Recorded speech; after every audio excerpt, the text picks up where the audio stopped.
चालू केला. हो. Subodh dairy farm, Mehkar, Anjani BK. एक आपला सर्व शेतकऱ्यांचा एक नुकसानदायी प्रयोग असा असतो की आपण भाकड काळ जो असतो आपला, भाकड काळ वाढला की आपल्याला वजन वाढतं चाऱ्याचं आणि व्यवस्थापनाचं. त्यामध्ये भाकड काळामध्ये मग आपल्याला ती म्हैस आपल्या ओझं होते. तर आपल्याला एक भाकड काळ कमी करण्यासाठी सरांनी 2 वर्षापासून आम्हाला मार्गदर्शन. आता मी एक ऍडव्होकेट आहे, मी म्हणजे याच्यामधलं झिरो नॉलेज. सरांनी जेव्हापासून सर आले, सरांनी सांगितलं की आपला गोठा कुठे फेल होतो किंवा आपलं व्यवस्थापन कुठे फेल होतं. कारण जोपर्यंत दूध चालू आहे तोपर्यंत आपण व्यवस्थित चारा पाणी करतो आणि भाकड काळ जसा झाला तर मग सरांनी आम्हाला एक छान गोष्ट सांगितली की भाकड काळ कसा कमी करता येईल. तर सरांनी सांगितलं की 42 दिवस म्हणजे म्हैस डिलिव्हरी झाल्यानंतर तुम्हाला शेतकऱ्यांना काहीच करायचं काम नाही. एका कॅलेंडरवर फक्त तारीख लिहायची की बाबा आमची अशा शिंगाची काय जे तुम्ही नाव दिलेलं आहे त्या म्हशीचं नाव आणि खाली लिहायचं की ती या तारखेला डिलिव्हरी झाली. मग तुम्ही रोज शेण काढताना, सकाळचं शेण काढताना ऑब्झर्व करायचं की 21 दिवसाचा मास म्हणजे हिट ती जाऊ द्यायची, कारण त्या टायमाला गर्भपिशवी तयार नसते. तर मग पहिला 21 दिवस जाऊ द्यायचा, दुसऱ्या 21 दिवस परत कॅलेंडरवर तारीख मोजायची. दुसऱ्या 21 म्हणजे 20 ते 25 दिवसातलं शेण तुम्ही सकाळी पाहायचं.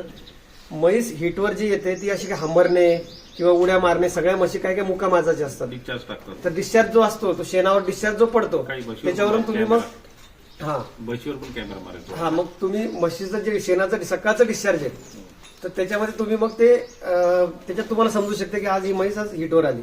तर सरांचं एकच म्हणणं आहे की 42 दिवस, पहिल्या 42 दिवसात डिलिव्हरी झाल्यानंतर म्हैस ही लागलेलीच पाहिजे, जेणेकरून तुमचा भाकड काळ जो आहे तो 1.5 आणि 2 महिन्याचा राहतो. मग 2 महिने हा शेतकऱ्यांना खूप मोठा नाहीये. एक आनंदाची गोष्ट असेल किंवा 8 महिन्याची गावाने तर शेतकरी अजून तिची व्यवस्थापन करतो. तर सांगायची गोष्ट पशुपालक मित्रांनो की भाकड काळ कमी कसा करता येईल. तर पहिल्या 42 दिवसात, आणि आपल्या इकडे एक अशा गोष्टी की बाबा लवकर लावल्यानंतर तिचं दूध कमी होईल, ती दूध कमी देणार, हे सगळ्या ह्या चुकीच्या गोष्टी आहेत. हे धोरण चुकीचं आहे. आता एक तज्ज्ञ डॉक्टर आहेत, तज्ज्ञ डॉक्टर हे स्वतः सांगतात की बाबा म्हैस लावल्यानंतर तुमचं दुधामध्ये काहीही कमतरता होत नाही. त्याच्यामुळे मी विनंती करतो सगळ्या पशुपालक मित्रांना, शेतकऱ्यांना की तुम्ही पहिलं 42 दिवसात म्हैस ही तुमची लागलेलीच पाहिजे. आणि हिट कशी ओळखायची म्हणजे म्हैस तुमची माझावर आहे का नाही, तर सकाळचं जे डिस्चार्ज आहे शेणामध्ये, सकाळ संध्याकाळ तुम्ही तेवढं ऑब्झर्व करायचं की शेणात डिस्चार्ज किती आहे. त्याच्यामुळे भाकडकाळ कमी होऊ शकतो आणि याच्यामध्ये थोडासा फायदा थोडासा वाढू शकतो. सुबोध डेअरी फार्म आणि डॉक्टर वानखेडे सर, धन्यवाद.